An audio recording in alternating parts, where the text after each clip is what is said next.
नबी अकरम सल्लल्लाहु ताला अलैहि वसल्लम की खिदमत आली मर्तबत में अर्ज किया। सहाबी ने सुनन अबू दाऊद शरीफ में हदीस है, अर्ज की या रसूलल्लाह सल्लल्लाहु ताला अलैहि वसल्लम, मेरे वालिदैन चले गए तो क्या मैं उनके जाने के बाद भी उनके लिए कुछ कर सकता हूं? तो नबी पाक ने 5 बातें इरशाद फरमाया, हाँ, एक तो उनके लिए दुआ मांगा कर,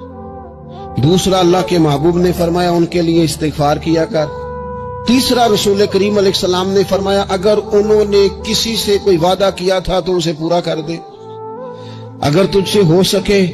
और रसूल करीम अलैहिस्सलाम ने फरमाया अगर हो सके तो उनकी तरफ से सिला रहमी भी कर,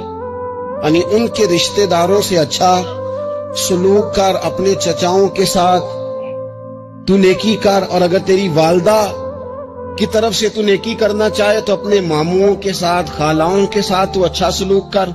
और फिर 5वें नंबर पर महबूब ने फरमाया अपने वालिद के दोस्तों की ताज़ीम कर, उनके लिए तेरे दिल में अच्छे जज्बात हो,